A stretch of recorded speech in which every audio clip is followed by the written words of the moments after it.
या विश्वाला मानव मुक्तीचा मार्ग दाखवणारे महाकरुणी तथागत भगवान गौतम बुद्ध, तथागतांचा बहुजन हिताय बहुजन सुखाय हा विचार जनमानसांमध्ये रुजवणारे चक्रवर्ती महान सम्राट अशोक, रयतेचे राजे छत्रपती शिवाजी महाराज, आरक्षणाचे जनक छत्रपती शाहू महाराज, छत्रपती संभाजी महाराज आणि आज ज्यांच्यामुळे मी आपल्या समोर उभी आहे, आता नुकतीच आपण 11 एप्रिलला ज्यांची 196वी जयंती आपण सर्व महाराष्ट्रभर साजरी करत आहोत केलेली आहे, ते भारतातले पहिले क्रांतिकारक महात्मा ज्योतिराव फुले, त्याचबरोबर साहित्य रत्न अण्णाभाऊ साठे, तसेच या भारतामध्ये या महाराष्ट्रामध्ये संत परंपरा आपल्याला सर्वांना जी लाभलेली आहे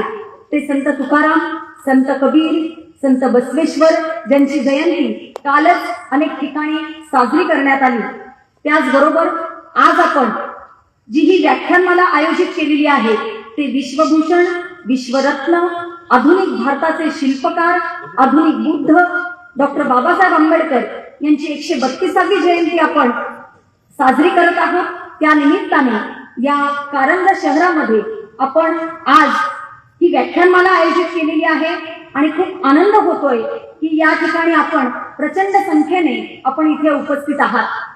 हे सर्व महापुरुष, त्याचबरोबर या भारतामधल्या या पुरुष प्रधान व्यवस्थेविरोधात ज्या ज्या महिलांनी संघर्ष केला, ज्या ज्या महिलांनी स्वतः संघर्ष करून स्त्री मुक्तीची बीजे रोवली, त्यामध्ये सर्वात प्रथम सर्वात पहिल्या तथागतांच्या माता महाप्रजापती माता गौतमी, माता यशोधरा, राष्ट्रमाता जिजाऊ, माता भीमाई, माता रमाई आणि ज्यांच्यामुळेच आपण या ठिकाणी माझ्या सर्व भगिनी पण आणि आपण सर्व बांधव पण आपण येथे उपस्थित आहोत आणि ज्यांच्या त्यागाशिवाय किंवा ज्यांनी या महाराष्ट्रामध्ये स्वतः पहिल्या शाळा शिकून स्वतः भारतातल्या पहिल्या ज्या शिक्षिका झाल्या, ज्या भारतातल्या ज्या पहिल्या मुख्याध्यापिका झाल्या, त्या क्रांतिज्योती सावित्रीबाई फुले, त्याचबरोबर अहिल्याबाई होळकर, मुक्ता साळवे यांच्या विचार, कार्य आणि कर्तृत्वाला त्रिवार अभिवादन करते आणि या ठिकाणी उपस्थित असलेले सर्व धम्म उपासक, धम्म उपासिका, आंबेडकरी चळवळीतील सर्व कार्यकर्ते यांना संबोधीचा क्रांतिकारी सविनय जय भीम। खरं तर आज खूप आनंद होतोय की कारंजा जिल्हा वाशिम या ठिकाणी आपण डॉक्टर बाबासाहेब आंबेडकर यांच्या जयंती निमित्ताने ही व्याख्यानमाला आयोजित केलेली आहे। खरं तर कारंजा हे शहर खूप ऐतिहासिक आहे। या कारंजा शहरामध्ये आपल्याला सगळ्यांना माहिती आहे की कस्तुरीच्या महालासाठी हे कारंजा शहर खूप फेमस आहे, खूप प्रसिद्ध आहे। त्याचबरोबर जैनांची काशी म्हणून हे कारंजा शहर खूप प्रसिद्ध आहे। तसंच 4 देशींमध्ये बंदिस्त असलेले हे शहर वेगवेगळ्या वास्तूंसाठीही खूप प्रसिद्ध आहे। सुरत लुटताना सगळ्यात प्रथम छत्रपती शिवरायांचा सुद्धा पदस्पर्श या कारंजा या पावनभूमीला झालेला आहे असं मला वाटतं। त्याचबरोबर असे हे ऐतिहासिक शहर आहे आणि आज मला या ठिकाणी माझे विचार मांडण्यासाठी माननीय प्राध्यापक प्रकाश जंजाळ सर, माननीय प्राध्यापक मोरे सर, माननीय भगत सर या सर्वांनी आणि सर्व आयोजक, संयोजक, नियोजन टीमनी ही पूर्ण व्याख्यानमाला यामध्ये आपल्याशी संवाद साधण्याची मला संधी उपलब्ध करून दिली, त्याबद्दल मी त्यांची मनापासून आभारी आहे। खरं तर मला खूप आनंद होतोय की या ठिकाणी आज 40 वर्ष पूर्ण होत आहेत, कारण 1983 पासून कोणताही खंड न पडता अविरतपणे ही व्याख्यानमाला सुरू आहे आणि मला असं वाटतं की भारतातली ही एकमेव व्याख्यानमाला असेल माझ्या माहितीप्रमाणे की जी पूर्णतः 40 वर्ष। आज जो मला विषय देण्यात आलेला आहे तो आहे बौद्ध धम्म, भारतीय स्त्रियांची मुक्ती। बौद्ध धर्मातूनच भारतीय स्त्रियांची मुक्ती कशा पद्धतीने होऊ शकते किंवा कशी होऊ शकते हे मी आपल्या समोर आज मांडणार आहे। जर आपण विचार केला तर आपल्याला असं दिसून येईल की या भारतामध्ये आपल्याला सगळ्यांना माहिती आहे की मी माझ्या विषयाची मांडणी करत असताना बुद्धपूर्व काळ आपल्याला लक्षात घ्यावा लागेल, ज्याला आपण प्राचीन काळ म्हणतो. त्यानंतर तथागतांनी केलेली क्रांती ही आपल्याला समजून घ्यावी लागेल, ज्याला आपण बुद्धाची क्रांती, तथागतांनी केलेली सामाजिक आणि धार्मिक क्रांती ती आपण समजून घेऊयात. आणि मला असं वाटतं की त्यानंतर आपण मध्ययुगीन कालखंड आणि त्याच्यामध्ये मनुस्मृतीने केलेले कायदे आणि मनुस्मृतीने केलेली स्त्रियांचं शोषण, स्त्रियांची गुलामी ते आपण समजून घेऊयात. आणि त्यानंतर आधुनिक काळामध्ये डॉक्टर बाबासाहेब आंबेडकरांनी केलेली क्रांती आणि या क्रांतीमुळेच आज माझ्यासारखी एक ब्राह्मण समुदायातून असलेली अनाथ मुलगी की जी आज हॉस्टेलला, समाज कल्याणच्या वसतिगृहामध्ये प्रवेश घेते, शिक्षण घेते, प्राध्यापक बनते, नव्हे तर डॉक्टर बनते, म्हणजे माझा शरयू ते डॉक्टर संबोधी हा जो प्रवास झालेला आहे तो केवळ आणि केवळ डॉक्टर बाबासाहेब आंबेडकर यांच्या योगदानामुळे. कारण मला असं वाटतं की जर डॉक्टर बाबासाहेब आंबेडकरांनी जर 2% आरक्षण अनाथ मुलींकरता की ज्या ओपन कॅटेगरीतल्या मुली आहेत त्यांच्याकरिता जर ठेवलं नसतं तर खऱ्या अर्थाने मला असं वाटतं की मी जी आज तुमच्या समोर बोलायला उभी आहे, जे माझं शिक्षण होऊ शकलंय ते केवळ आणि केवळ भारतीय राज्यघटनेमध्ये केलेल्या 2% अनाथांच्या आरक्षणामुळे. आणि म्हणूनच मला असं वाटतं की या ठिकाणी ज्या वेळेला मी विचार करते की तथागतांचं माझ्या आयुष्यामध्ये असलेलं स्थान आणि डॉक्टर बाबासाहेब आंबेडकर यांच्या विचारांचं माझ्या आयुष्यामध्ये असलेलं स्थान हे मला फार महत्वपूर्ण वाटतं. आणि म्हणूनच मी आयोजक आणि संयोजकांना विनंती केली की मी माझ्या प्रवासापासून, कारण अनेक जण या ठिकाणी आहेत की त्यांना देखील हा प्रश्न पडलेला असेल की मी देशपांडे कुटुंबातून असून, पूर्वाश्रमीची मी ब्राह्मण असून मी कशा पद्धतीनं या बौद्ध धर्माकडे वळले आणि कशा पद्धतीनं त्यातून विकास झाला आणि त्यानंतर मी पूर्णतः इतिहास आणि आत्ताची असलेली स्त्रियांची परिस्थिती ही देखील मी आपल्यासमोर मांडणार आहे, ही देखील मी आपल्यासमोर ठेवणार आहे. खरं तर खूप आनंद होतोय की या ठिकाणी अनेक ज्येष्ठ कार्यकर्ते, अनेक ज्येष्ठ लेखक, विचारवंत, खूप मोठ्या प्रमाणामध्ये महिलाही उपस्थित आहेत आणि पुरुषही उपस्थित आहेत. आणि या ठिकाणी आपण हा व्याख्यानमालेचा कार्यक्रम आयोजित करतोय हे केवळ आणि केवळ डॉक्टर बाबासाहेब आंबेडकर यांच्या योगदानामुळे. कारण आपल्याला सगळ्यांना माहिती आहे की भारतामध्ये बुद्धपूर्वीचा काळ जर आपण बघितला तर आपल्याला असं दिसून येईल की भारतामध्ये वर्णाश्रम व्यवस्था होती. काय होती ही वर्णाश्रम व्यवस्था? तर आपल्याला असं दिसेल की प्रमुख 4 वर्ण भारतीय समाज व्यवस्थेमध्ये होते: ब्राह्मण, क्षत्रिय, वैश्य, शूद्र, त्याच्या खाली अतिशूद्र आणि मग स्त्रिया. स्त्रियांना तर कोणताच वर्ण नव्हता आणि ब्राह्मण समुदायातील वर्णातील लोकांना केवळ ज्ञान ग्रहण करण्याचा अधिकार होता.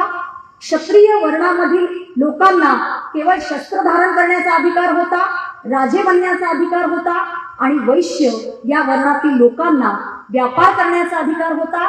आणि शूद्र किंवा अतिशूद्र या वर्णातील लोकांना केवळ 3ही वर्णातल्या लोकांची फक्त सेवा करायची, गुलामी करण्याचा अधिकार होता. म्हणजे आणि स्त्रियांना तर कोणताच वर्ण नव्हता. म्हणजे आपल्याला असं दिसून येईल की तथागत बुद्धांच्या पूर्वीच्या काळामध्ये भारतातली परिस्थिती आपल्याला असं दिसेल की शूद्र वर्ण आणि स्त्रिया यांना ज्ञान ग्रहण करण्याचा, संपत्ती धारण करण्याचा, शस्त्र धारण करण्याचा कोणताच अधिकार या ठिकाणी समाज व्यवस्थेने, इथल्या धर्म व्यवस्थेने दिलेला नव्हता असं आपल्याला दिसून येईल. मग या चातुर्वर्ण व्यवस्थेविरोधात पहिल्यांदा या चातुर्वर्ण व्यवस्थेवर हल्ला चढविला तो केवळ आणि केवळ या भारतातले पहिले क्रांतिकारक तथागत भगवान गौतम बुद्ध. आणि या तथागत भगवान गौतम बुद्धांनी आपल्याला असं दिसून येईल की चातुर्वर्ण व्यवस्था उद्ध्वस्त केली आणि त्या ठिकाणी स्वातंत्र्य, समता, बंधुता आणि न्याय यावर आधारलेल्या समाजाची निर्मिती केली. आपल्याला असं दिसून येईल की तथागतांनी पूर्णतः, म्हणजे माझं आधीचं नाव शरयू आहे, पण ज्या वेळेला मी तथागतांचे विचार वाचले, ज्या वेळेला मला तथागत भगवान गौतम बुद्ध यांनी संबोधी प्राप्त केली आणि खऱ्या अर्थाने ते बुद्ध झाले, हे जेव्हा माझ्या वाचनामध्ये आलं तेव्हा मी माझं नाव शरयू बदलून संबोधी केलं आणि ते गॅझेटही करून घेतलं.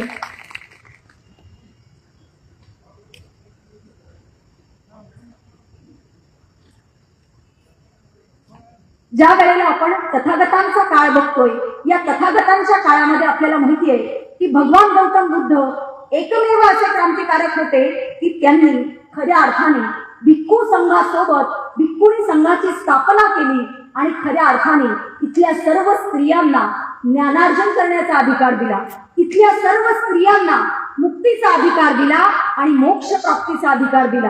कारण आपल्याला असं दिसून येईल की भारतामध्ये तेव्हा देखील आणि आताच्या परिस्थितीमध्ये देखील कुठलीही स्त्री ही जरी उच्च विद्या विभूषित असेल, कितीही तिने खऱ्या अर्थाने विद्या ग्रहण केली असेल, ती कितीही लायक असेल, ती कितीही वेल एज्युकेटेड असेल, पण ती एखाद्या मंदिराची किंवा एखाद्या धार्मिक संघटनेची ती प्रमुख पदी नसलेली आपल्याला दिसून येते. फक्त तिथे शंकराचार्यच हा प्रमुख पुरुष म्हणून असतो.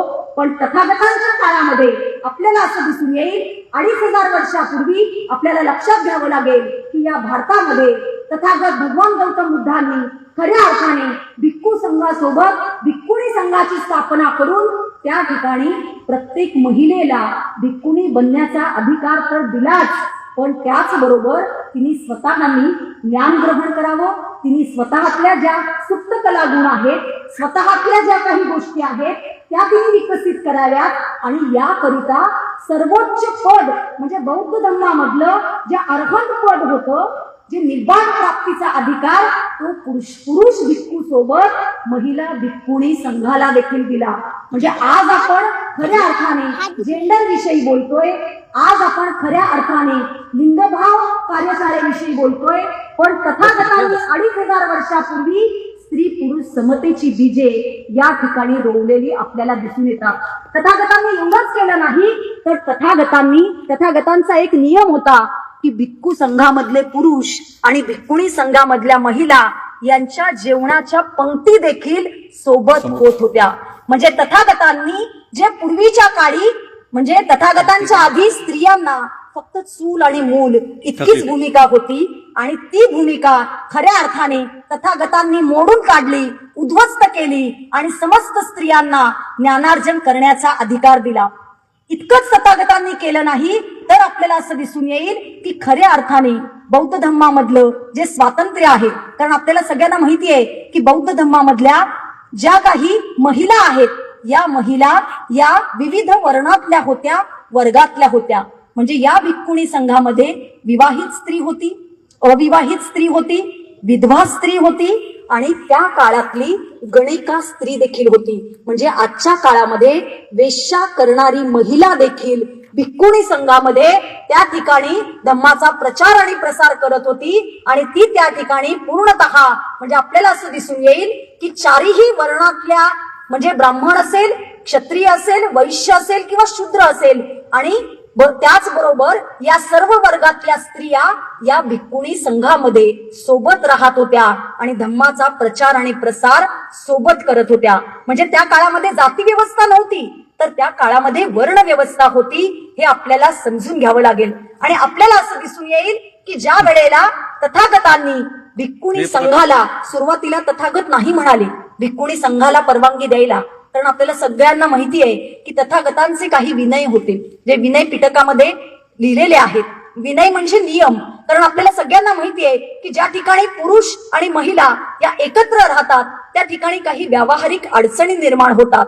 कारण आपल्याला सगळ्यांना माहिती आहे की निसर्गतः फक्त आपण जरी एकत्र मानव म्हणून असलो, पण आपण नर आणि मादी आहोत. आणि म्हणून ही व्यावहारिक अडचण लक्षात घेता आणि भिक्खू संघाला गालबोट लागू नये म्हणून तथागतांनी भिक्खुणी संघाला परवानगी पहिल्यांदा दिली नाही. म्हणजे मी असं म्हणेन की स्त्री मुक्तीमधली पहिली महिला की जी तथागतांची माता प्रजापिता माता गौतमी हिने तिच्या सोबत म्हणजे प्रजापिता माता गौतमी ही राणी होती. म्हणजे त्या काळामध्ये आपल्याला सगळ्यांना माहितीये की राजेशाही होती, राजव्यवस्था होती आणि राणी असताना, राणी या पदाला असताना तरी देखील तिने भिक्खुणी होण्याचा निर्णय घेतला. आणि एकटीने तिने भिक्खुणी होण्याचा निर्णय घेतला नाही, तर सोबत 500 महिलांना तिने एकत्र केलं, त्यांचं संघटन केलं आणि ती स्वतः तथागतांकडे गेली.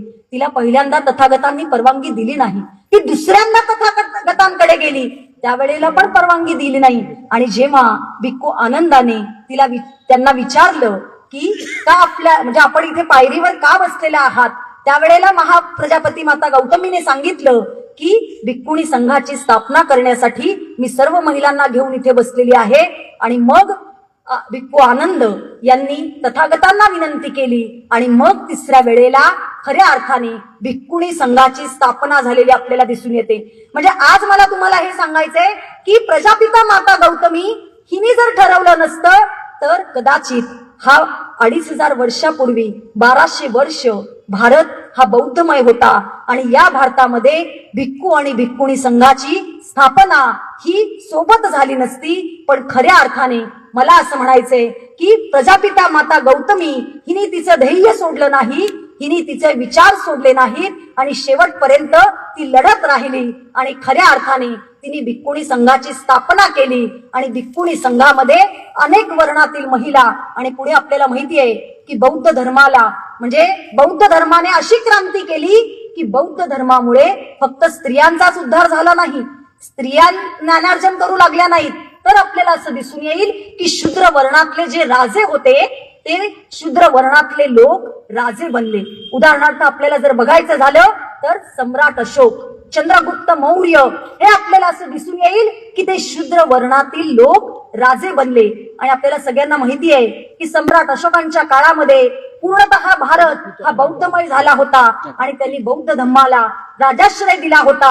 आणि खऱ्या अर्थाने त्या ठिकाणी आपली मुलगी संघमित्रा, तर आपल्या सगळ्यांना माहिती आहे की भारतामध्ये संघमित्राचं काम नाही आहे, पण संघमित्रा ही सम्राट अशोकांची मुलगी आणि महेंद्र हा त्यांचा मुलगा, हे दोघं जण बौद्ध धम्माच्या प्रचार आणि प्रसाराकरिता पूर्ण विश्वामध्ये फिरले. आणि संघमित्रा जी सम्राट अशोकांची मुलगी होती ही श्रीलंकेमध्ये गेली, श्रीलंका देशामध्ये गेली. आजही तिचा भव्य दिव्य पुतळा हा श्रीलंकेमध्ये उभा आहे आणि ती शेवटपर्यंत तिथेच राहिली आणि खऱ्या अर्थाने धम्माचा प्रचार आणि प्रसार त्या ठिकाणी केला. या भिक्खुणी संघामध्ये अनेक महिला होत्या आणि मला असं वाटतं की त्या महिलांचं जीवनही आपण समजून घेतलं पाहिजे. कारण मग मी आपल्याला सांगू इच्छिते की किस्सा गौतमी नावाची जी महिला होती, म्हणजे तथागतांनी जे बौद्ध धम्माचं काम केलेलं आहे, आपल्याला सगळ्यांना माहिती आहे की तथागतांचं काम हे पूर्णतः दुःखावर तथागतांनी काम केलंय. कारण आपण सगळे मानव जे आहोत ते प्रत्येकाच्या आयुष्यामध्ये काही ना काहीतरी दुःख आहे आणि या दुःखावर मार्ग सांगण्याचं काम हे तथागतांनी केलेलं आहे. त्यासाठी 4 आर्य सत्ये तथागतांनी सांगितलेली आहेत की या जगामध्ये दुःख आहे, दुःखाचं कारण आहे आणि ते दुःख का निर्माण झालं त्याविषयीची कारण मीमांसा आपल्याला करता येते आणि कारण मीमांसा करून तो दुःख निवारण्याचा मार्गही आपल्याला सोडवता येतो आणि खऱ्या अर्थाने मानवाची दुःखमुक्ती होते आणि खऱ्या अर्थाने त्यातून मानवाचं कल्याण होतं. हा तथागतांचा मार्ग किंवा तथागतांचा बौद्ध धम्म हा करुणा, शील, मैत्री, प्रज्ञा यावर आधारलेला होता. आणि आपल्याला असं दिसून येईल की तथागतांचा बौद्ध धम्म हा विज्ञानवादी बौद्ध धम्म होता.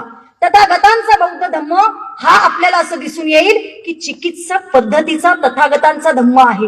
म्हणजे जर आपल्या सत्सद विवेक बुद्धीला पटलं तरच आपण तो विचार स्वीकारला पाहिजे.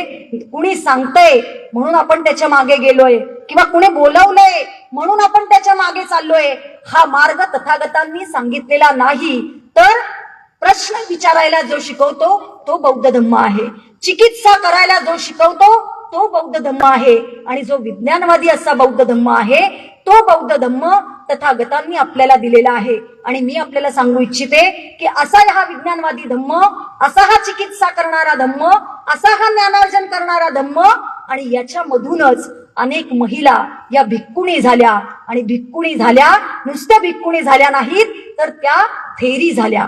कारण ज्या महिलेने भिक्खुणी म्हणून 10 वर्ष तिने बौद्ध धम्माचा प्रचार आणि प्रसार केलेला आहे, अशा महिलेला थेरी हे मानाचं पद दिलं जायचं बौद्ध धम्मामध्ये. आणि अशा अनेक थेरी या आपल्याला बौद्ध धम्मामध्ये उदयास आलेल्या दिसतात आणि या थेरींनी बोधिसत्व पद, अरहंत पद की जे बौद्ध धम्मामध्ये उच्च पदाला आहे ते ग्रहण केलेलं दिसतं आपल्याला. त्यामध्ये उदाहरणार्थ थेरी उत्पलवण्णा असेल किंवा थेरी जिला आपण भिक्खुणी उपदान गाथा म्हणतो, या 2 महिला भिक्खुनींनी बोधिसत्व पद प्राप्त केलेलं. आणि खऱ्या अर्थाने त्या काळी आपल्याला असं दिसून येईल की सर्व ठिकाणी पुरुष भिक्खू तर होतेच, पण त्यांच्या सोबत या महिला भिक्खुणी होत्या. अनेक महिला भिक्खुणींनी विहार बांधली, विहारांमधून धम्माचा प्रचार आणि प्रसार केला. कारण तथागतांना हे माहिती होतं की एक स्त्री जर शिकली, म्हणजे तथागत गौतम बुद्ध असतील, क्रांतिबा ज्योतिराव फुले असतील, किंवा डॉक्टर बाबासाहेब आंबेडकर असतील, किंवा छत्रपती शाहू महाराज असतील, किंवा सावित्रीबाई फुले असतील, या सगळ्यांनीच, त्यांना सगळ्यांनाच माहित होतं की एक स्त्री जर शिकली, एक स्त्री जर प्रगत झाली, उन्नत झाली, तिचा जर विकास झाला, तर खऱ्या अर्थाने ती तिच्या कुटुंबाचा विकास करते. नुसता कुटुंबाचाच नाही, तर ती ज्या ठिकाणी राहते त्या ठिकाणचा, त्या कुटुंबाच्या आजूबाजूच्या परिसराचा ती विकास करते आणि त्याच्याही पुढे जाऊन समाजाचाही विकास करते. म्हणून डॉक्टर बाबासाहेब आंबेडकर एका ठिकाणी आपल्या भाषणामध्ये म्हणतात की मी एखाद्या समाजाची प्रगती कशी मोजेन, तर त्या समाजातल्या स्त्रिया या किती प्रगत झालेल्या आहेत, त्या समाजातल्या स्त्रियांची किती उन्नती झालेली आहे, यावरून मी ठरवेन की तो समाज किंवा ते राष्ट्र प्रगत झालेलं आहे का. म्हणजे खऱ्या अर्थाने समतावादी जे मूल्य आहे, पुरुषांसोबत महिला, म्हणजे आज आपण जर विचार केला तर आज आपल्याला दिसून येतं की प्रत्येक क्षेत्रामध्ये पुरुषाच्या खांद्याला खांदा लावून महिला या ठिकाणी कार्य करत आहे. मग ती प्राध्यापक बनलेली आहे, ती डॉक्टर बनलेली आहे, ती इंजिनियर बनलेली आहे, ती पायलट बनलेली आहे. आपल्याला सगळ्यांना माहिती आहे. फक्त एवढं क्षेत्र नाही तर प्रत्येक क्षेत्रात, म्हणजे सामाजिक, आर्थिक, धार्मिक, राजकीय, कला, नाट्य, शास्त्र, संगीत, या प्रत्येक क्षेत्रामध्ये पुरुषांसोबत स्त्री अव्वल स्थानी आहे आणि पुरुषांसोबत ती काम करत आहे, कार्य करत आहे. पण असं देखील असलं तरी आपल्याला असं दिसून येईल की भारतामध्ये मात्र स्त्रिया जरी आज आपल्याला प्रगत झालेल्या असल्या, आज आपल्याला माहिती आहे की भारतामध्ये राष्ट्रपती या आदिवासी महिलेमधील एक महिला, ज्या द्रौपदी मुर्मू या राष्ट्रपती ज्या बनल्या, ते केवळ आणि केवळ भारतीय संविधानामुळे आणि डॉक्टर बाबासाहेब आंबेडकर यांच्या योगदानामुळे. कारण आपल्याला सगळ्यांना माहिती आहे की जी काही प्रगती स्त्रियांची आज झालेली दिसतीये, म्हणजे मी तुम्हाला 2500 वर्षापूर्वीचा काळ आपण बघितला, पण आता आपण 2023 मध्ये आहोत. ही जी काही स्त्रियांची प्रगती दिसती आहे, ती केवळ आणि केवळ भारतीय संविधानामुळे आणि डॉक्टर बाबासाहेब आंबेडकर यांच्या विचारांमुळे. पण डॉक्टर बाबासाहेब आंबेडकरांनी ज्या वेळेला भारतीय संविधान लिहिलं, या भारतीय संविधान लिहिण्याच्या आधीची भारत आणि भारतातल्या स्त्रियांची परिस्थिती ती आपल्याला समजून घ्यावी लागेल. कारण आपल्याला सगळ्यांना माहिती आहे की 1200 वर्ष हा भारत देश हा बौद्धमय भारत देश होता. आणि मात्र डॉक्टर बाबासाहेब आंबेडकर क्रांती आणि प्रतिक्रांती या पुस्तकामध्ये लिहितात, किंवा हिंदू स्त्रियांची उन्नती आणि अवनती या पुस्तकामध्ये बाबासाहेब असं लिहितात की ज्या वेळेला तथागतांनी स्वातंत्र्य, समता, बंधुता आणि न्याय यावर आधारलेल्या समाजाची निर्मिती केली, म्हणजे बौद्ध धम्म या ठिकाणी आपल्याला राजाश्रय त्याला प्राप्त झाला आणि या ठिकाणी सर्व जण आपण बौद्ध होतो. 1200 वर्ष हा भारत देश बौद्ध होता. पण जी ही क्रांती झाली, आणि बाबासाहेब असं म्हणतात की जिथे क्रांती होते तिथे प्रतिक्रांतीची बीजे ही रोवलेली असतात, रोवली जातात. आणि आपल्याला सगळ्यांना माहिती असेल, किंवा मी आपल्या सगळ्यांना सांगू इच्छिते की तथागत गौतम बुद्धांनी महिलांच्या विकासाकरिता महिलांना ज्ञानार्जन करण्याचा अधिकार दिला, महिलांना संपत्ती धारण करण्याचा अधिकार दिला, महिलांना शस्त्र धारण करण्याचा अधिकार दिला. पण त्यानंतर मात्र जी प्रतिक्रांती झाली आणि त्या प्रतिक्रांतीमध्ये बौद्ध धम्मातला शेवटचा राजा, जो आपल्याला सगळ्यांना माहिती आहे की चंद्रगुप्त मौर्य यांचा नातू राजा बृहद्रथ याची राजहत्या पुष्यमित्र शुंग या सारस्वत ब्राह्मण याने केली. आणि राजहत्या करून त्या ठिकाणी त्याने आपल्याला असं दिसून येईल की बौद्ध धम्म हा नष्ट केल्याचं आपल्याला दिसेल. आणि बौद्ध धम्म नष्ट केला म्हणजे काय केलं, तर आपल्याला असं दिसेल की त्या काळामध्ये सम्राट अशोकांनी यज्ञ विधी करणं बंद केलेलं होतं, किंवा मोठमोठ्या यज्ञांमध्ये जे प्राण्यांचे बळी दिले जायचे ते बंद केलं होतं. आणि अशा वेळेला, अशा काळामध्ये आपल्याला असं दिसून येईल की ज्या वेळेला ही राजहत्या केली गेली आणि बौद्ध धर्मात नष्ट करण्यासाठी, त्या ठिकाणी हिंदू ब्राह्मण धर्माचा स्थापना करण्यासाठी पुष्यमित्र शुंग याने प्रतिक्रांती केली, हे आपल्याला डॉक्टर बाबासाहेब सांगतात. आणि बाबासाहेब पुढे असं म्हणतात की क्रांती आणि प्रतिक्रांती या सोबतच, म्हणजे क्रांती जेव्हा येते त्यावेळेला प्रतिक्रांतीची बीजे रोजवली जातात.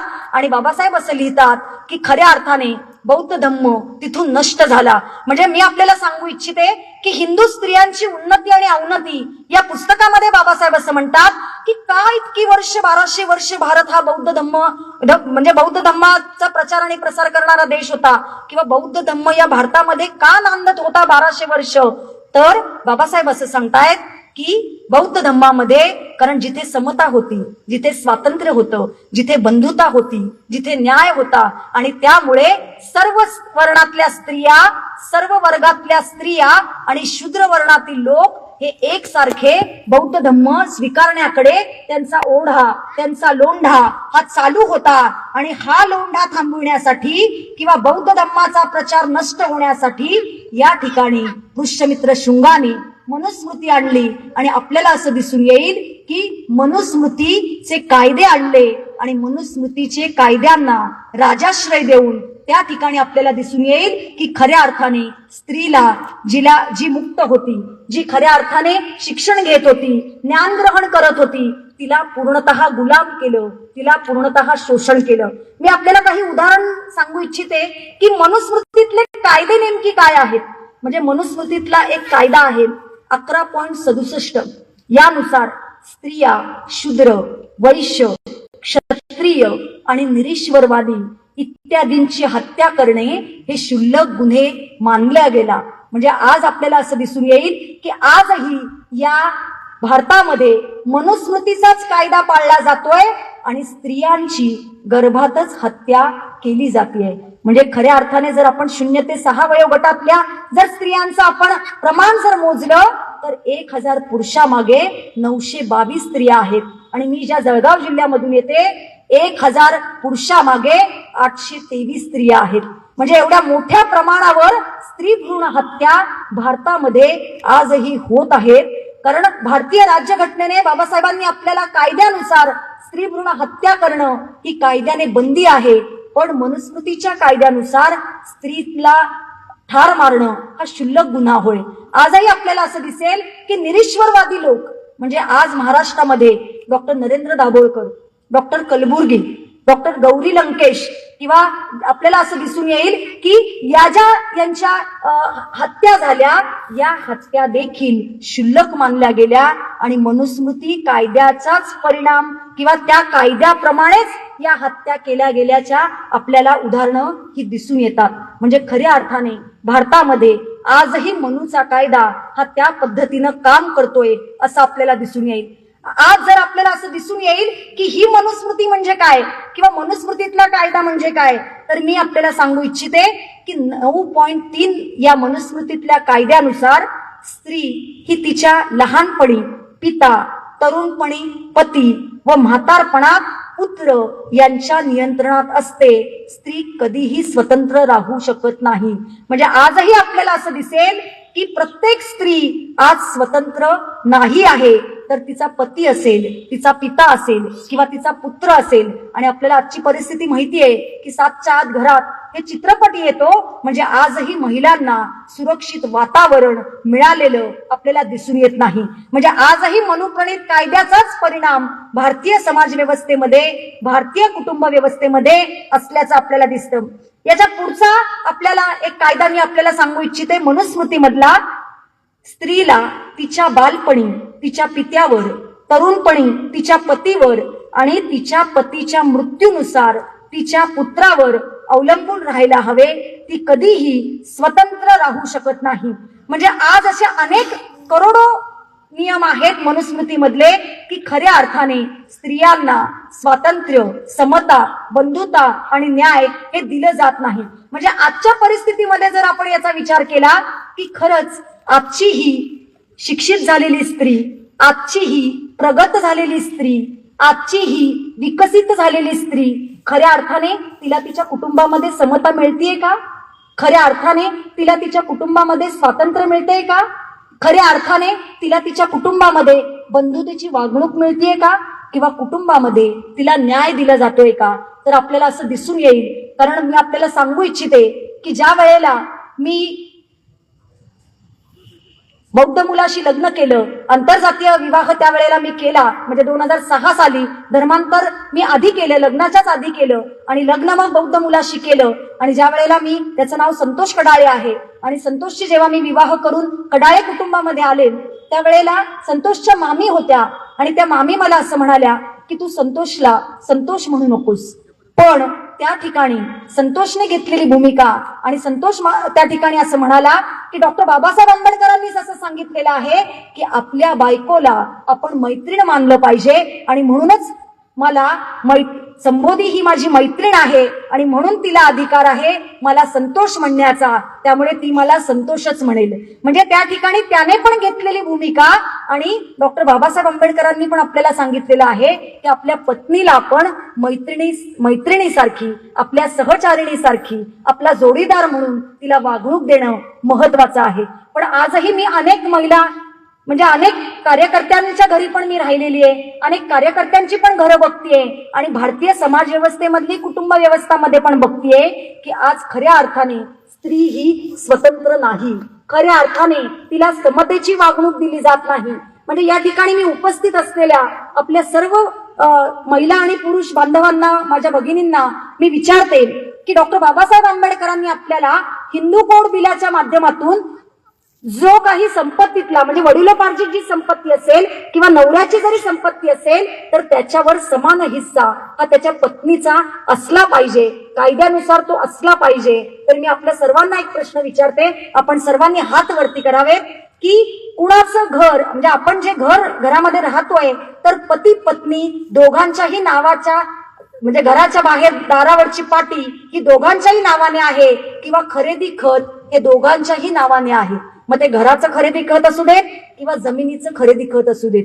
इथे उपस्थितांपैकी आपण हात वरती करावेत की कुणाकुणाचे आहेत. 1 2 3 4 5 6 7 8 9 10 11 12 13 14 15 16 17 18 19 20 21 22 सगळ्यांचं आपण टाळ्या वाजवून अभिनंदन करूयात की खूप चांगली गोष्ट आहे की जो तथागतांचा समतावादी विचार आहे, जो डॉक्टर बाबासाहेब आंबेडकरांचा समतावादी विचार आहे, तो खऱ्या अर्थाने आपण कृतीमध्ये आणत आहोत. आणि खऱ्या अर्थाने आपण आपल्या घराच्या पाठीवर दोघांचंही नाव लावलेलं आहे. म्हणजे आज आपल्याला असं दिसून येईल की घर हे दोघांचं आहे, स्त्री पण पुरुष पण, नवरा पण बायको पण. पण आपल्याला दारावर पाटी कुणाची दिसते, तर जो त्या घरातला पुरुष असेल त्या पुरुषाची, प्रमुखाची पाटी दिसते. पण खरं तर दोघांचंही नाव असलं पाहिजे, हा समतावादी विचार बाबासाहेबांनीच आपल्याला दिलेला आहे, आणि या पद्धतीनेच आपण तो करावा अशी माझी आपल्या सर्वांना विनंती राहील. खरं तर दोघांचं घर आहे, पण आपण ज्या माझ्या सर्व माता भगिनी या ठिकाणी उपस्थित आहेत, म्हणजे माझ्या सहित आपण सर्वजण ज्या भांड्यांमध्ये अन्न शिजवतो, तर ते अन्न ज्या भांड्यांमध्ये शिजवतो त्या भांड्यांवर नाव देखील आपल्याला असं दिसून येईल की घरातल्या पुरुषाचं जो पिता असेल किंवा पुत्र असेल किंवा ज्येष्ठ व्यक्ती असेल त्याचं नाव असतं, मात्र त्या भांड्यांवर आपल्याला मुलीचं नाव असलेलं दिसून येत नाही. म्हणजे ही स्त्री पुरुष विषमता, किंवा आज अनेक कुटुंबामध्ये आपल्याला असं दिसून येईल की त्या कुटुंबामध्ये खऱ्या अर्थाने मुलाला इंजिनियर, डॉक्टर, प्राध्यापक बनवलं जातं, ते शिक्षण दिलं जातं, पण मुलीला मात्र बीकॉम केलं जातं किंवा आर्ट्सचं शिक्षण दिलं जातं. म्हणजे ही विषमतेची दरी देखील आपल्याला भारतीय समाज व्यवस्थेमध्ये दिसून येत आहे. म्हणजे मला आपल्याला सांगायला आवडेल की मी जेव्हा कडाळे कुटुंबामध्ये आले त्यावेळेला खऱ्या अर्थाने समता म्हणजे काय, स्वातंत्र्य म्हणजे काय, किंवा बंधुता म्हणजे काय, किंवा न्याय म्हणजे काय याची प्रचिती मला खऱ्या अर्थाने या कुटुंबामधनं आली. म्हणजे मला असं आपल्याला सांगायचंय की मला स्वतःला हॉस्टेलला शिक्षण झाल्यामुळे स्वयंपाक जमत नव्हता, पण मला स्वयंपाक जमत नाही म्हणून कडाळे कुटुंबाने मला खूप सांभाळून घेतलं. आणि आज जेव्हा माझ्या वाचनामध्ये येतं की 2005 साली कौटुंबिक हिंसाचार कायदा हा जर आपण बघितलात आणि त्यातल्या केसेस जर आपण बघितल्या तर अनेक नवरा बायकोची भांडणं आणि अनेक नवरा बायकोचे घटस्फोट हे घर कामावरून झालेले आहेत, सासू सुनेच्या भांडणामुळे झालेले आपल्याला दिसून येत आहेत. म्हणजे बौद्ध कुटुंबच हे कशा पद्धतीनं समतावादी पूर्णतः कार्य करतं, बौद्ध कुटुंबातूनच खऱ्या अर्थाने कशा पद्धतीने स्वातंत्र्य मिळतं. कारण जेव्हा मी तथागतांचा विचार वाचला, जेव्हा मला असं कळालं की तथागत गौतम बुद्ध हे पहिले क्रांतिकारक होते की त्यांनी खऱ्या अर्थाने स्त्रियांना ज्ञानार्जन करण्याचा अधिकार दिला. खऱ्या अर्थाने त्या काळामध्ये स्त्रिया या पुरुषांच्या सोबतच त्यांचा सामाजिक दर्जा हा उंचावलेला होता. पण आजची जर परिस्थिती आपण बघितली तर स्त्रियांवर होणारे अन्याय आणि अत्याचार, म्हणजे मी आपल्याला यामध्ये काही आकडेवारी देऊ इच्छिते की या आकडेवारीमध्ये आपल्याला असं दिसून येईल की भारतामध्ये सगळ्यात जास्त स्त्रिया या शोषित आहेत, गुलाम आहेत आणि स्त्रियांचं लग्न हे लवकर केलं जातं, ज्याला आपण बालविवाह म्हणतो. म्हणजे 2015-16चा युनिसेफ ही एक इंटरनॅशनल संस्था आहे आणि त्या संस्थेने प्रसिद्ध केलेला अहवाल आहे की बालक आणि स्त्रिया यांच्यावर काम करते आणि त्या युनिसेफच्या अहवालानुसार भारतामध्ये बालविवाहाचं प्रमाण हे 26.8% आहे.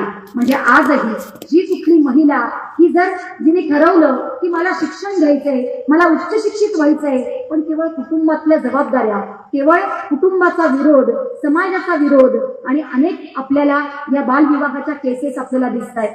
आज डॉक्टर बाबासाहेब आंबेडकरांनी आपल्याला हिंदू कोड बिलाच्या माध्यमातून प्रत्येक महिलेला घटस्फोटाचा अधिकार दिला.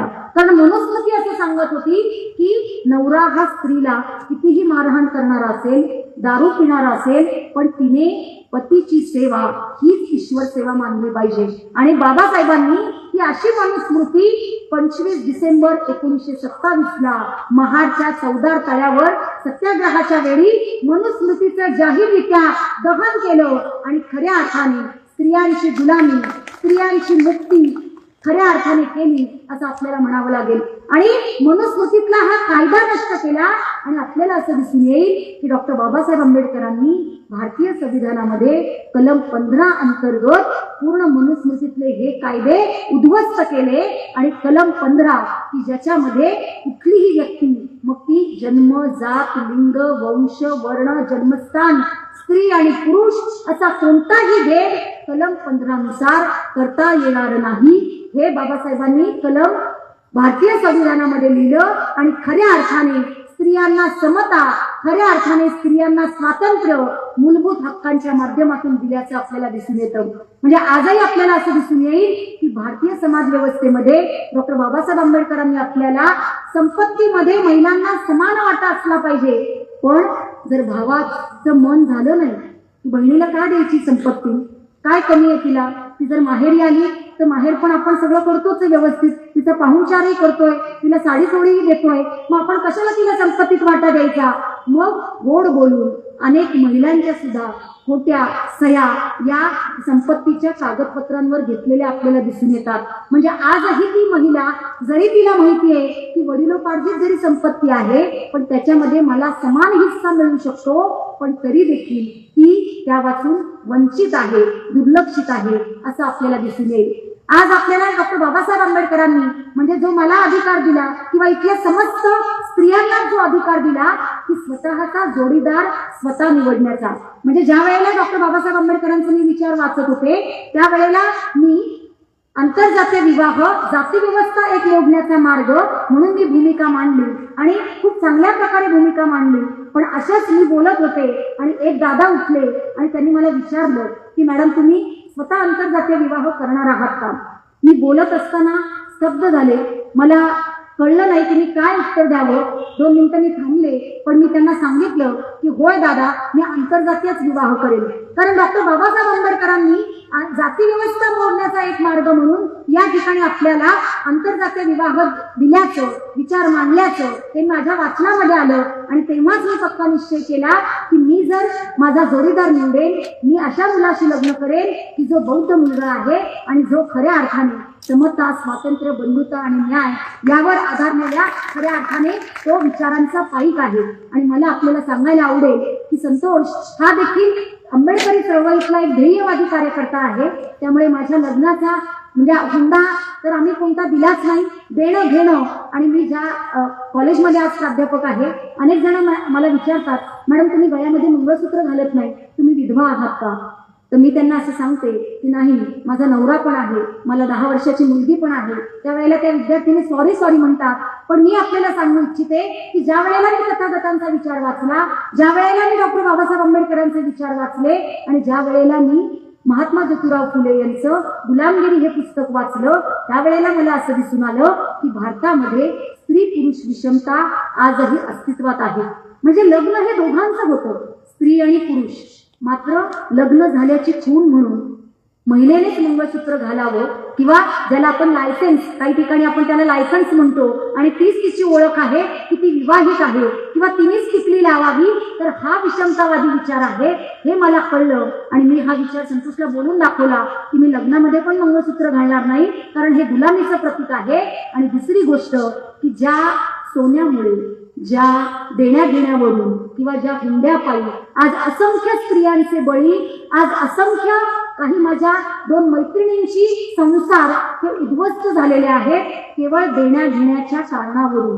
म्हणजे बत्ताच आवडला नाही किंवा सोनंच नवऱ्याला अंगठी केली नाही, चेन केली नाही. म्हणजे जे सोनं हे खऱ्या अर्थाने माणसाच्या दुःखाचं प्रतीक आहे, जे सोनं खऱ्या अर्थाने त्यातून स्त्री मुक्त होऊ शकत नाही, मग मी असं ठरवलं की ते मंगळसूत्र मी गळ्यात घालणार नाही. आणि मी लग्नातही मंगळसूत्र घातलं नाही. आणि आज सगळ्यात आज आता 40 वय आहे, अजून पण मी मंगळसूत्र घालत नाही किंवा टिकली पण लावत नाही. कारण माझं असं मत आहे की हा समतावादी विचार आहे. आणि तो समतावादी विचार आणि खऱ्या अर्थाने जर आज आपण हुंडाबळीच्या जर केसेस बघितल्या, आज आपण ऑनर किलिंग म्हणजे जो अधिकार आपल्याला डॉक्टर बाबासाहेब आंबेडकरांनी दिला आणि ज्याच्यामुळे मी आज बौद्ध मुलाशी, म्हणजे मी ब्राह्मण वर्गातली होते, ब्राह्मण समुदायातून होते, पण मी जो आज आंतरजातीय विवाह केला तो बौद्ध मुलाशी करू शकले, तो केवळ आणि केवळ डॉक्टर बाबासाहेब आंबेडकर यांच्या योगदानामुळे. आणि मला असं वाटतं की हा जो मी काही निर्णय घेतलेला आहे याच्यामध्ये आंतरजातीय विवाह यातून केवळ जाती नष्ट होत नाही, तर येणारी तिसरी जात जन्माला येते. आणि म्हणून पुढे जाऊन डॉक्टर बाबासाहेब आंबेडकर इथली जाती व्यवस्था नष्ट करण्यासाठी आपल्याला असं दिसून येईल की बाबासाहेब बौद्ध धर्माचा मार्ग देतात.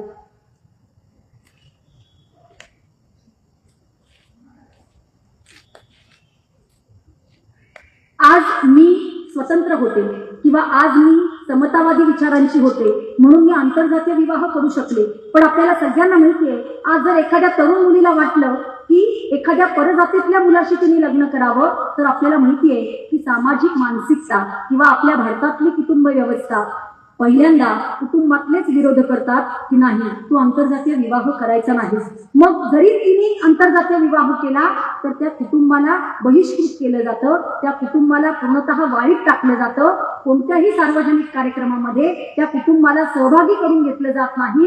आणि आपण अनेक ऑनर किलिंग किंवा नांदेडमध्ये घडलेली घटना ही नुकतीच घडलेली आहे की एक BAMS करणारी डॉक्टरेट मुलगी, पण तिने तिच्या आवडत्या मुलासोबत की जो परजातीतला मुलगा होता, पण तिच्या आई वडिलांनी तिची गळा दाबून हत्या केली. आणि अशा असंख्य स्त्रियांचे बळी आजही जात आहेत, ज्याला ऑनर किलिंग म्हटलं जातं. आणि भारतामध्ये जर आपण विचार केला नव्हे तर महाराष्ट्रामध्ये जर विचार केला तर महाराष्ट्रात आज म्हणजे फक्त या ऑनर किलिंगच्या केसेस म्हणजे आपल्या कुटुंबाची बेअबरी झाली, आपल्या कुटुंबाची इज्जत गेली, आपल्या कुटुंबाच्या समाजामध्ये बदनामी झाली, म्हणून फक्त ज्या नोंदवलेल्या केसेस आहेत त्या केवळ आणि केवळ 288 केसेस आहेत. पण अशा असंख्य ज्या महिला आहेत किंवा ज्या युवती आहेत की ज्यांना वाटतंय की खऱ्या अर्थाने आपण आपला स्वतःचा जोडीदार निवडावा, पण इथली समाज व्यवस्था, इथली धर्म व्यवस्था, इथली कुटुंब व्यवस्था त्यांना स्वतःचा जोडीदार निवडण्याचं स्वातंत्र्य आज देत नाहीये, असं आपल्याला दिसून येईल. आज आपल्याला असं दिसून येईल की भारतामध्ये आज सुमती सेन या एक लेखिका आहेत आणि 2019 साली त्यांनी एक लेख लिहिला आणि त्याच्यामध्ये ते असं म्हणतायत की लैंगिक अत्याचारामध्ये जातीचं महत्व का आहे, लैंगिक अत्याचारामध्ये जातीचं महत्व का आहे. तर त्या असं म्हणतायत की ज्या वेळेला जात आणि वर्ग यांच्या संघर्षामध्ये बलात्कार हे हत्यार म्हणून वापरलं जातं, ते एक साधन म्हणून वापरलं जातं. म्हणजे बघा, कुठेही जर काहीही दंगली उसळल्या तर त्याच्यामध्ये माझ्या भगिनीचाच बळी दिला जातो, माझ्या भगिनीवरच बलात्कार केला जातो, तिचंच शोषण केलं जातं. आणि त्या समाजातील जी पुरुषप्रधान संस्कृती आहे भारतातील, त्या पुरुषप्रधान संस्कृतीला असं वाटतं की आम्ही मर्दांगी गाजवली आणि या ठिकाणी त्या महिलांवर अत्याचार अन्याय झालेला आपल्याला दिसून येतोय. म्हणजे मी आपल्याला काही आकडेवारी देऊ इच्छिते जी NCRB यांचा 2020चा अहवाल आहे, नॅशनल क्राईम रेकॉर्ड ब्युरो असं त्याला म्हटलं जातं. म्हणजे प्रत्येक 2 दिवसाला स्त्रियांवर हा ऍसिड हल्ला केला जातो. प्रत्येक 30 तासांनी भारतात एका सामूहिक स्त्रीवर बलात्कार केला जातो. प्रत्येक 2 तासांनी एका स्त्रीवर बलात्कार केला जातो. दर 6 मिनिटांनी एका स्त्रीचा विनयभंग होतो. दर 4 तासांनी तिचे अपहरण केले जाते. प्रत्येक दिवसाला 4 दलित, दुर्लक्षित, वंचित अशा महिलांवर बलात्कार केला जातो आणि तिच्यावर अन्याय केला जातो.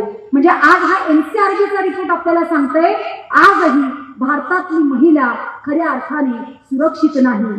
आजही भारतातल्या महिलेवर अनेक ठिकाणी अन्याय केला जातोय, अत्याचार केला जातोय. आणि याचं उदाहरण जर द्यायचं झालं तर आपल्याला सगळ्यांना माहिती आहे की महाराष्ट्रामध्ये खैरलांडी सारखी घटना घडलेली आहे. म्हणजे सुरेखा भोतमांगे आणि प्रियांका भोतमांगे या दोघी महिलांवर कशा क्रूर पद्धतीने त्यांची नग्नभिंड गावातून काढण्यात आली आणि त्यांच्यावर सामूहिकरित्या बलात्कार करण्यात आला. आणि इतक्या भयानक पद्धतीनं मनुस्मृतीच्या कायद्याचा अवलंबच करून त्या, म्हणजे आज मला असं आपल्याला सांगायचंय की आजही भारतातल्या पुरुषामध्ये हा मनू काम करतोय, मनुस्मृतीचा कायदा काम करतोय. आणि म्हणून अशा पद्धतीची भयानक महिलेवर अन्याय अत्याचार झालेला आपल्याला दिसून येतोय. आज आपल्याला असं दिसून येईल की भारतामध्ये उत्तर प्रदेशमध्ये घडलेली घटना आपल्याला माहिती आहे. उत्तर प्रदेशमध्ये हाथरस या ठिकाणी घडलेली घटना की जी मनीषा वाल्मिक की जिच्यावर बलात्कार करून तिची जीभ छाटण्यात आली आणि तिच्यावर सामूहिक बलात्कार करून तिला खून करण्यात आला, ठार मारण्यात आलं. म्हणजे आजही अशा असंख्य घटना या महिलेवर होत आहेत. असंख्य घटनेमध्ये महिलेचा बळी जात आहे आणि खऱ्या अर्थाने ती महिला आज सुरक्षित नाही. खऱ्या अर्थाने त्या महिलेला आज समता, स्वातंत्र्य, बंधुता आणि न्याय मिळत नाही. म्हणजे आज मी आपल्याला एक अनुभव सांगू इच्छिते की मी ज्या वेळेला 9वीला होते आणि माझ्या ब्राह्मण समुदायामध्ये मी माझ्या आत्याकडे राहत होते आणि धार्मिक विधी त्यावेळेला माझ्या घरामध्ये होत होते. म्हणजे बहुतेक गणपती किंवा नवरात्र बसलेला असेल आणि त्यावेळेला माझ्याच कुटुंबातल्या एका महिलेला घरामध्ये धार्मिक विधी करतायत म्हणून वेगळं बसवलेलं.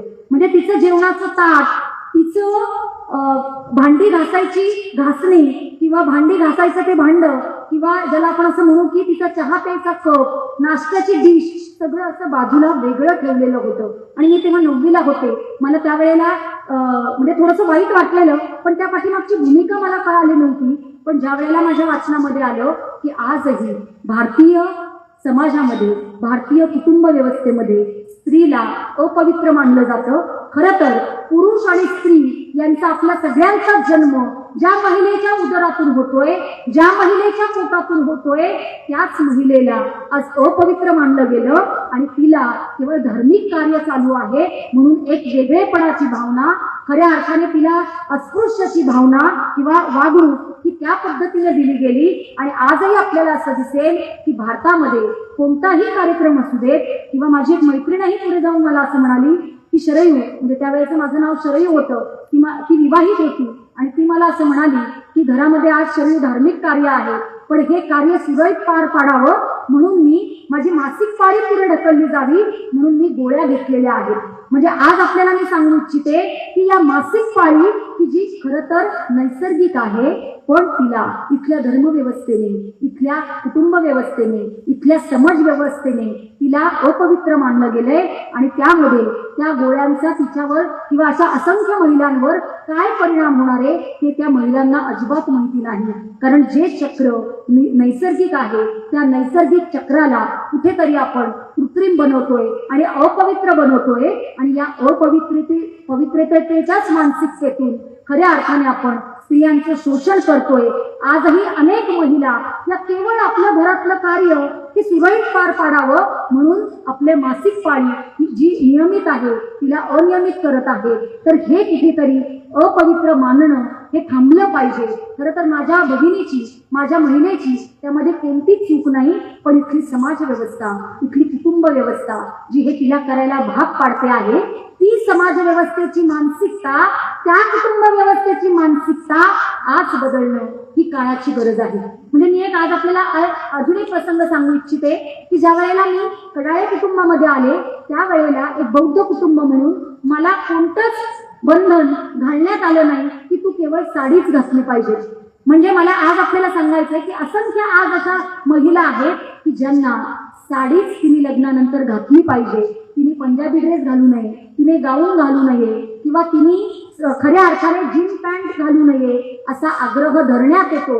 आणि आपल्याला असं दिसेल की खऱ्या अर्थाने तिचं जे स्वातंत्र्य आहे ते स्वातंत्र्य देखील की तिने कोणते कपडे घालावेत हे देखील आज तिला स्वातंत्र्य नाही, तर त्या कुटुंबातली व्यक्ती ठरवतात की तिने कुणाशी बोलावं, किती बोलावं, काय खावं, काय खाऊ नये, तिने काय प्यावं, काय पिऊ नये, तिने काय परिधान करावं, कोणते कपडे घालावे, तिने कुठे जावं, कुठे जाऊ नये. म्हणजे आजही सैराट सारखे चित्रपट आजही आपल्याला असं दर्शवतात की आजही भारतातली सामाजिक कुटुंब व्यवस्था ही बदललेली नाही. आणि स्त्रियांचं जे शोषण होत आहे, माझ्या भगिनींचं जे शोषण होत आहे ती खऱ्या अर्थाने, कारण आज मला असं वाटतं की कुठेतरी माझी भगिनी ही बाईपणातच बंदिस्त झालेली आहे. म्हणजे मी आपल्याला सांगू इच्छिते की तथागतांच्या काळामध्ये अनेक अशा महिला होत्या की ज्या विवाहित पण होत्या, पण विवाहित असून देखील त्या बौद्ध धर्माचा प्रचार आणि प्रसार देखील करत होत्या. म्हणजे भिक्खुणी निगार माता असेल किंवा भिक्खुणी मेत्ता असेल किंवा भिक्खुणी मेत्तिका असेल, या अनेक आपल्याला अशा महिला दिसतात की खऱ्या अर्थाने त्या म्हणजे त्या भिक्खुणी झाल्या पण उपासक आणि उपासिका म्हणून पण काही महिला या बौद्ध धर्माचा प्रचार आणि प्रसार करत होत्या. खरं तर आपल्याला असं दिसून येईल की भारतीय कुटुंब व्यवस्थेमध्ये आपल्याला असं दिसेल की महिलेची ओळख ही देखील माणूस म्हणून केली जात नाही. म्हणजे मी आपल्याला उदाहरण सांगू इच्छिते की आज बघा भारतीय समाज व्यवस्थेमध्ये, कुटुंब व्यवस्थेमध्ये पुरुष जे नाव जन्माला घेऊन जन्माला येतो तेच मरेपर्यंत नाव त्याचं राहतं. पण भारतीय समाज व्यवस्थेमध्ये स्त्री जे नाव जन्माला घेऊन येते तिचं नाव बदललं जातं. म्हणजे लग्न झाल्यावर बदललं जातं, ती जर विधवा झाली तर तिचं नाव बदललं जातं, ती जर घटस्फोटीत असेल तर तिचं नाव बदललं जातं, किंवा तिचं जे माहेरचं जे नाव आहे ते नाव जाणीवपूर्वक बदललं जातं. म्हणजे तिची ओळखही पूर्ण पुसून टाकली जाते. म्हणजे समाज व्यवस्थेमध्ये बघा की कशा पद्धतीची ही स्त्री पुरुष विषमता आपल्याला दिसून येते. पण तथागतांच्या काळामध्ये मात्र आपल्याला असं दिसून येईल की कोणता पुरुष कुठल्या वर्णातला आहे, कोणत्या वर्गातला आहे, किंवा कोणती महिला कोणत्या वर्णातली आहे, कोणत्या वर्गातली आहे हे त्या ठिकाणी ओळखलं जात नव्हतं. तर केवळ आणि केवळ तो पुरुष हा माणूस आहे किंवा ती व्यक्ती हा माणूस आहे किंवा ती महिला ही माणूस आहे. म्हणजे असा मानवतावादी बौद्ध धम्म त्या ठिकाणी आपल्याला असलेला दिसून येतो. आणि म्हणूनच डॉक्टर बाबासाहेब आंबेडकर आपल्याला अशा मानवतावादी धम्माची आपल्याला पुन्हा एकदा आपल्याला 1956ला स्वतः दीक्षा घेतात आणि पूर्ण लाखो लोकांसहित बौद्ध धम्म दीक्षा आपल्याला घेतली असल्याचं दिसून येतं. आणि जाती व्यवस्था मोडण्याचा मार्ग म्हणजे आज मी आपल्याला जे हे सगळे प्रश्न सांगतेय की आजही माझी महिला भगिनी ही आज समाज व्यवस्थेमध्ये, कुटुंब व्यवस्थेमध्ये ही मुक्त नाही, स्वतंत्र नाही. म्हणजे आज माझ्या 2 मैत्रिणी आहेत की मी आपल्याला एक उदाहरण सांगू इच्छिते की आज त्या कमवत्या आहेत, त्या स्वावलंबी बनलेल्या आहेत, नक्कीच त्या उच्च पदावर काम करत आहेत, नक्कीच त्यांना पगार हा चांगला मिळतो आहे. पण ते केवळ आणि केवळ डॉक्टर बाबासाहेब आंबेडकर यांच्या योगदानामुळे हे त्या विसरलेल्या आहेत. आणि नुसतंच त्या विसरलेल्या नाही तर मला असं दिसून आलं की ती नोकरी करते, पगार कमवतीये, पैसे कमवतीये, मात्र तिचं ATM वापरायचा अधिकार तिच्या नवऱ्याला आहे, तिच्या पतीला आहे, किंवा तिचा जो मुलगा आहे तो मुलगा तिचं ATM वापरतोय. म्हणजे खऱ्या अर्थाने जर आपण म्हटलं की जर स्त्री खऱ्या अर्थाने जर ती स्वतंत्र असेल, खऱ्या अर्थाने जर ती मुक्त असेल तर आपल्याला अशी असंख्य उदाहरणं दिसतील की आजही अनेक माझ्याही मैत्रिणी मला असं म्हणतात आणि अनेक स्त्रियांची मी उदाहरणं बघते आणि त्यांना असं वाटत असतं की आपण लग्नानंतर उच्च शिक्षित व्हावं, आपण लग्नानंतर आपलं शिक्षण पुढे चालू ठेवावं. पण कौटुंबिक जबाबदाऱ्या किंवा घरच्यांचा विरोध किंवा काही जणांना लग्नाच्या बैठकीच्याच वेळी सांगितलं जातं की आमच्या घराण्यामध्ये सुनेने नोकरी केलेली चालणार नाही. का? कारण कुणीही नोकरी केलेली नाही. पण आज अशी परिस्थिती नाही की फक्त पुरुषाच्याच पगारावर घर चालू शकेल, तर तिथे स्त्री आणि पुरुष दोघांनीही अर्थार्जन केलं पाहिजे. पण आजही या मनोप्रणित कायद्याचीच व्यवस्था भारतामध्ये असल्यामुळे आज आपल्याला असं दिसेल की हुंडा घेण्याबंदीविषयीचा किंवा हुंडा घेऊ नये याविषयीचा कायदा आहे, बाल हत्या करू नये याविषयीचा कायदा आहे, किंवा स्त्री भ्रूण हत्या करू नये याविषयीचा कायदा आहे. पण जसं बाबासाहेब म्हणाले होते की कायदा हा कागदावरच राहतो, पण इथली धार्मिक व्यवस्था, इथली समाज व्यवस्था, इथली कुटुंब व्यवस्था आणि यातील मानसिकता, पुरुष प्रधान मानसिकता इतकी वरचढ ठरते की त्या ठिकाणी कायदा कागदावरच राहतो. आणि आज आपल्याला असं दिसून येईल की अनेक लग्नांमध्ये हुंडा राजरोसपणे घेतला पण जातो आणि दिला पण जातो. आज माझ्या भगिनीला वाटलं की मी स्वतंत्र व्हावं किंवा मी माझ्या नवऱ्यापासून विभक्त व्हावं, वेगळं व्हावं, तर तिला घटस्फोट घेऊ दिला जात नाही आणि त्या पद्धतीचा दबाव, त्या पद्धतीचं तिच्यावर नियंत्रण हे टाकलं जातं. आणि आज आपल्याला असं दिसेल की असंख्य महिला या आत्महत्या करत आहेत, असंख्य महिला यांचे बळी दिले जात आहेत. आणि ते केवळ आणि केवळ स्त्री आज भारतीय समाज व्यवस्थेमध्ये अजूनही स्वतंत्र किंवा समतावादी ती जीवन जगू शकत नाहीये, ती मुक्त जीवन जगू शकत नाहीये. आणि म्हणून तथागत भगवान गौतम बुद्धांनी, डॉक्टर बाबासाहेब आंबेडकरांनी खऱ्या अर्थाने की जो 2500 वर्षापूर्वी या भारतामध्ये 1200 वर्ष भारत हा बौद्धमय होता आणि या बौद्ध धर्मामध्ये खऱ्या अर्थाने स्त्रीला मानाचं स्थान होतं.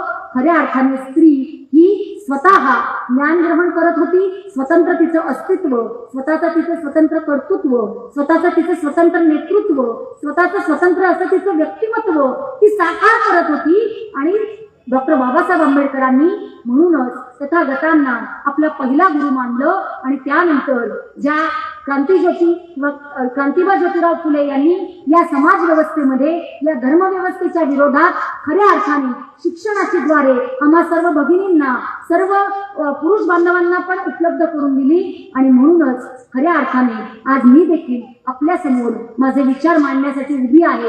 आणि इथे असंख्य महिला आज सोबत आपण हा जयंतीचा कार्यक्रम देखील साजरा करत आहोत. पण जरी त्यांनी हा विचार मांडलेला असला, जरी कार्य केलेलं असलं, कृती केलेली असली, पण आज मात्र भारतीय समाज व्यवस्थेमध्ये आजही आपल्याला असं दिसून येतं की खऱ्या अर्थाने स्त्री मुक्त नाही. जर तिला वाटलं की मला दत्तक एखादं मूल घ्यायचं आहे, म्हणजे आज आपल्याला असं दिसून येईल की सुष्मिता सेन हिरोईन आहे की तिने 2 मुलींना दत्तक घेतलेलं आहे, तिचं लग्न झालेलं नाही, ती विवाहित नाही, पण तिला जो हा दत्तक घेण्याचा अधिकार दिला हा केवळ आणि केवळ डॉक्टर बाबासाहेब आंबेडकर यांनी. कारण केवळ ती दत्तक मूल घेऊ शकते किंवा तीच नाही, उदाहरण दाखल तिचं दिलं, पण तीच नाही, या भारतातल्या असंख्य महिला या स्वतः दत्तक मूल घेऊ शकतात आणि दत्तक त्या जाऊ पण शकतात. पण आज आपल्याला असं दिसेल की ज्या स्त्री भ्रूण हत्या होत आहेत हा कशासाठी होत आहेत, तर घरादाराला वंश पाहिजे, माझा कुळाचं पुढे काय होणार किंवा माझा वंश पुढे कसा चालणार. जर मी आज देशपांडे कुटुंबामध्ये आहे, जर मी माझ्या आई वडिलांना, आम्ही दोघीच बहिणी होतो, भाऊ नाही आम्हाला, आणि जर माझ्या कडाळे कुटुंबाचा जर विचार केला तर मला फक्त एकच मुलगी आहे, मुलगा नाही आहे, तर या ठिकाणी आपण जो विचार करतोय की कडाळे कुटुंबाचं काय होणार किंवा माझ्या वंशाचं काय होणार, तर मला आपल्याला सांगावं लागेल की तथागतांनी मात्र हा कोणताच विचार केलेला नव्हता. आणि भगवान गौतम बुद्ध यांच्या आई ज्या महाप्रजापती माता गौतमी या देखील भिक्खुणी संघामध्ये सहभागी झाल्या. त्यांची माताच नाही तर त्यांची पत्नी माता यशोधरा या देखील भिक्खुणी संघामध्ये प्रवेश झाल्या. आणि एवढंच नाही तर तथागतांचा मुलगा राहुल हा देखील आपल्याला असं दिसेल की भिक्खू संघामध्ये ते सहभागी झाला आणि धम्माचा प्रचार आणि प्रसाराचं काम त्यांनी आयुष्यभर केलं. आणि खऱ्या अर्थाने आपल्या वंशाचा किंवा आपल्या कुळाचं काय होईल हा विचार तथागतांनी केला नाही. आणि म्हणूनच मला असं वाटतं की केवळ वंशाला दिवा हवा म्हणून आपण, म्हणजे आज मी अशी अनेक कुटुंब बघते की 2-2, 3-3 मुली झाल्यात, पण तरी मुलाचा अट्टाहास आहे, मुलाचा चान्स घेतला जातो. की मुलगा व्हावा. कारण का तर जर मुलगा असेल तर तो घराचं नाव हे पूर्णतः रोशन करेल. पण आज मी असंख्य अशी पण कुटुंब बघतेय की ते नाव रोशन करत नाहीये, तर ते कुठेतरी नाव हे खाली आणत आहे. म्हणजे आपण म्हणतो की मुलगा हा दिवा असतो, पण मला असं वाटतं की तो दिवा विझवायचं काम देखील अनेक कुटुंबामध्ये तो मुलं करत आहेत. आपल्या आई वडिलांना सांभाळत नाहीयेत. अनेक वृद्धाश्रम असलेली आपल्याला दिसून येत आहेत. म्हणजे या सगळ्या समस्या या आपल्याला भारतीय समाज व्यवस्थेमध्ये दिसून येत आहेत. आणि म्हणून खऱ्या अर्थाने डॉक्टर बाबासाहेब आंबेडकरांनी आपल्याला तथागतांचा जो विचार होता की समता, कारण ज्या वेळेला आपण एखादा धर्मव्यवस्था नाकारतो, एखादी समाज व्यवस्था नाकारतो, कारण फक्त केवळ नाकारून म्हणजे विद्रोह करून क्रांत्या होत नाही, तर ज्या वेळेला एक संस्कृती आपण नाकारतो त्यावेळेला दुसरी संस्कृती आपण स्वीकारावी लागते, तेव्हाच क्रांती होते. हा विचार आपल्याला डॉक्टर बाबासाहेब आंबेडकरांनी दिलाय. आणि म्हणून तथागतांचा की जो तथागतांनी समता, स्वातंत्र्य, बंधुता आणि न्याय यावर आधारलेली समाज व्यवस्था उभं केली आणि 2500 वर्षापूर्वी 1200 वर्ष हा देश हा बौद्धमय होता, बौद्ध धर्मानुसार चालत होता. त्याच पद्धतीनं डॉक्टर बाबासाहेब आंबेडकरांनी भारतीय समाज व्यवस्था बदलावी, भारतीय कुटुंब व्यवस्था बदलावी, भारतातली धर्मव्यवस्था बदलावी, भारतातली जाती व्यवस्था नष्ट व्हावी, म्हणून आपल्या सर्वांना बौद्ध धम्म दिला की जो धम्म हा समतावादी आहे, जो बौद्ध धम्म हा स्वातंत्र्याचा पुरस्कार करतो, व्यक्ती स्वातंत्र्याचा पुरस्कार करतो, आणि जो बौद्ध धम्म आपल्याला असं दिसून येईल की बंधुतेची शिकवण देतो, जो बौद्ध धम्म हा सामाजिक न्याय प्रस्थापित करतो. आणि म्हणून डॉक्टर बाबासाहेब आंबेडकरांना असं वाटत होतं की अनेक लोकांनी किंवा अनेक आंबेडकरी पुरुष आणि महिलांनी या आंबेडकरी चळवळीमध्ये येऊन बौद्ध धम्माचा प्रचार आणि प्रसार हा केला पाहिजे. कारण बाबासाहेबांचं असं म्हणणं होतं की जर एखादी स्त्री, जर तिचं नेतृत्व, तिचं कर्तृत्व, जर तिचं स्वतःचं अस्तित्व जर तिने निर्माण केलं आणि ती जर खरी उभी राहिली, तर खऱ्या अर्थाने आज आपल्याला असं दिसेल की आज आंबेडकरी चळवळीमध्ये पुरुषांसोबतच स्त्रिया देखील पूर्णतः या त्या पद्धतीने बौद्ध धम्माचा प्रचार आणि प्रसार करायला हव्यात.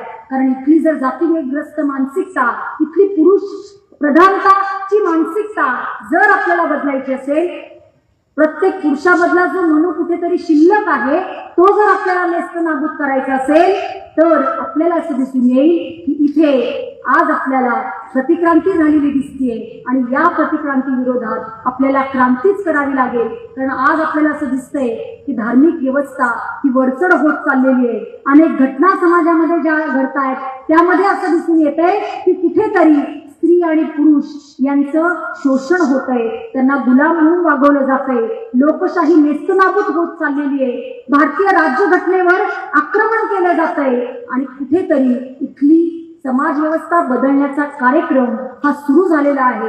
आणि म्हणून आपण एक आंबेडकरी चळवळीतले एक धम्म उपासक, धम्म उपासिका आहोत.